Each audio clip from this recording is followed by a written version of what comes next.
If learning watercolor painting is feeling harder than it needs to be, this might help.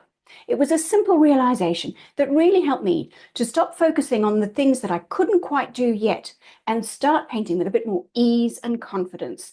I really hope it'll do the same thing for you. For a long time, I was a little bit unclear about the difference between drawing and painting. I thought that they must be very separate skills. But when I started to see that the distinction between the two is far more blurry than people seem to talk about, I started to understand that I was building my drawing skills without even realizing it. You probably are too. So what is the difference between drawing and painting? When we talk about drawing, we usually mean the initial sketch that you do in order to get started with the painting. It's just the very basic outline that gives the painting its structure. But what happens after that basic sketch? The process of adding details, depth, and shading is called rendering. You can finish rendering a drawing in any medium. Some obvious examples that spring to mind are things like pencil, pen, and maybe charcoal. I'm sure you've seen those sort of drawings that are completed entirely in that medium with no color at all, and yet they look completely finished. Painting is just another form of rendering. Instead of using a pencil, now you're using a brush. But one of the important things to realize here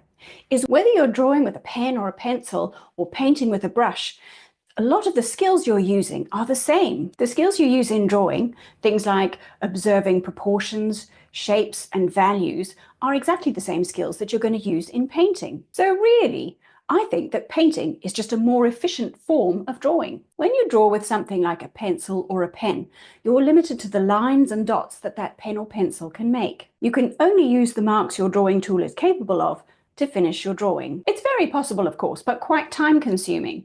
And it also relies on quite an extensive technical knowledge of your chosen drawing supply and the technique specific to that medium. In order to draw your subject with a pencil, you're going to have to take your line and wrap it around the edge of the large shapes you see in order to capture that form on the page. Then you decide how to use the limited range of lines and dots available to you in order to bring that form to life. For example, let's say we wanted to paint this little landscape scene.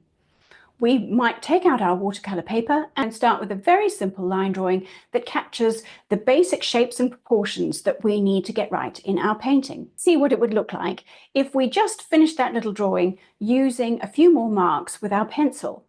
I prefer to draw with a colored pencil. My favorite is an erasable colored pencil, and that's what I've used here to add a little bit more information to the scene to turn my simple sketch of the landscape into a slightly more finished version of the scene. Even in monochrome, it's possible to create an image that is recognizable, has depth and a bit of volume, and even suggests a little texture. And of course, you could get out all your colored pencils and complete this little sketch in full color if you so choose. What if we were to do the same thing using a pen? Well, pens often come in different thicknesses. So you might have very fine pens up to thick pens, and even some pens that have got brush tips on them. The more variety you have in these pen widths, the more variety of marks you'll have at your disposal. It's obviously a little bit more efficient to create those broader marks with that, rather than having to color in sections with a fine pen. And now we get to my point about the efficiency of painting with a brush. With a brush, you can usually put in a big mass shape quickly and easily. And let's not forget, you're adding color at the same time. Brushes also come in all sorts of shapes and sizes for even more diversity in mark making. Even a typical big round watercolor brush will make a good deal of interesting marks. Both the fine detailed ones, if you're using just the very tip, and the big broad ones if you put a lot of pressure down onto the full belly of the brush. It's a lot of fun to do some experimenting and see what kind of variety of marks you can make with the brushes you already have. In fact, I've got another video all about that, and I will link it up for you in case you want to watch that one too. Not everyone paints the same way, and that's the beauty of it. Let's have a little recap of the different ways that some artists might transition from drawing to painting. There's the very basic pencil sketch, the one that you might use just to start off your watercolor painting. Then there's a detailed drawing, which is a fully rendered version of an image that goes beyond that simple line drawing and uses either the pen or the pencil to add the details and depth. And of course, the watercolor rendering, where we start with that simple pencil sketch and complete the painting using our gorgeous splashy watercolor. Yes, you can tell that is my favorite. But there's a couple of other options that are in there that are probably worth mentioning too. First of all, there's a hybrid approach. which we like to call the line and wash method, where you could take your line drawing and do that in pen. Make sure that it's a waterproof pen and then put the watercolor on top of that. That's a very fun technique that I highly recommend giving a go. I've got another video about that if you want to see more about it. And the last one that I want to mention really makes my point about painting simply being drawing with a brush. And that's something we call direct painting. This is an approach where you skip the pencil sketch altogether, go straight in with your paintbrush on a blank piece of paper.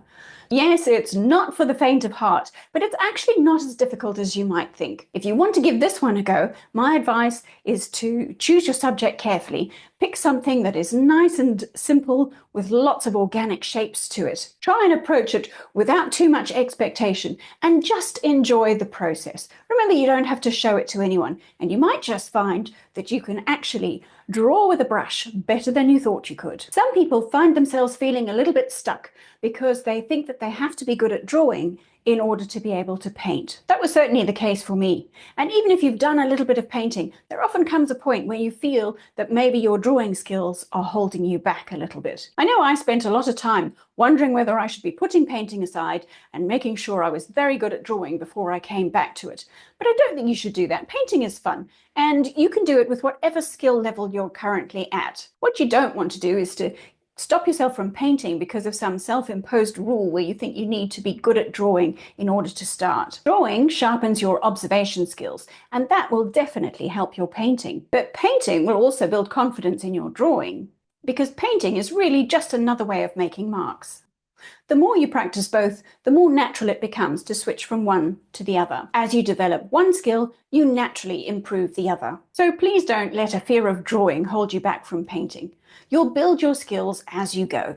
And every step is progress and fun. Give yourself permission to choose whatever approach feels best to you.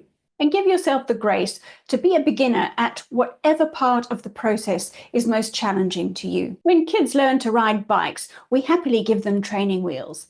You deserve to choose whatever training wheels you need for your watercolor painting adventure. Now, when it comes to the drawing part of watercolor painting, one such training wheel idea that comes to mind is tracing. How do you feel about that? If you can't shake that nagging feeling that tracing might be cheating, you're not alone. In fact, I made a whole video all about that. You can watch that one next if you need to make peace with the idea once and for all so that you can get back to painting.